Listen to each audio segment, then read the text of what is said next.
mumuni ndakanzo kupita padare mudarika kwanopinza moko muhembe yabhuya achiti ndipai mukaka ibabhuya ivi yedzache Mkwasha koma topinda mavhurirwa nani kogedhe. Mkwasha wangu uyu vakomana wakadiko mkwasha? Wakachigara zvako mwanangu. Gara mwanangu, gara neapa mkwasha. Akazvikayira wega mkwasha wangu. Abuya Chigara zvo mwanangu. Abuya pidai wako. Yezo naye mukwasha. Tikabuya. Gara pasi zvotiomberane. Abuya vanobatwa ruoko here. Abuya mukwasha. Ndinepandiro pidiya abuya. Kuti papize naye mukwasha wangu. Murezati makakura kudai kamwana iye. Mukwasha zvandinoitirwa nemukwasha uyu vedu vei. Abuya. Ndati hazviite. Ndikati hazviite. Ngandipfurechi. Ndichiona mbuya. Ndati hazviite. Hazviite. Anditombogara pasi. Mukwasha chii kugara pasi?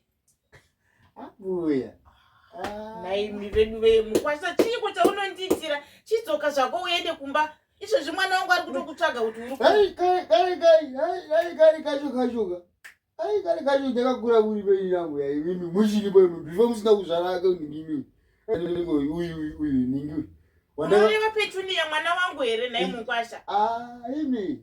Naye mukwasha zvaakanditsvagirawo chiko nemwana wangu anondiparira ini muupenyu hwangu. Ndakaona Petunia ndakakurorera zita. Ekuti nditi fadziya vachese yekuti chiriwairira Petunia. Asori. Abuya. Naimi vedu vei. Abuya.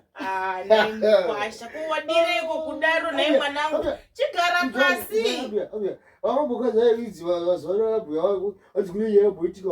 Yaitika kuti muzukuru wakaenda kwagogo wacho.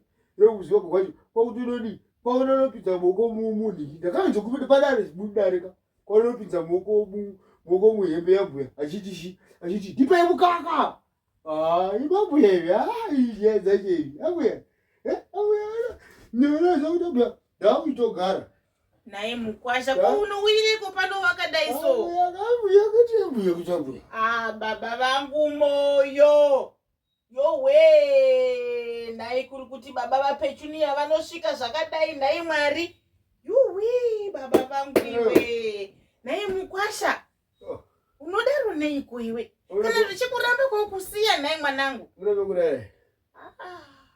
ende Petunia rega ndimufonere mwana wangu awe atore zvinhu zvake zvaakatitsvagira mumusha izvi vedu vei naive Petunia kuti ende zvimwe zvacho vedu vei uyaka utore ini zvangu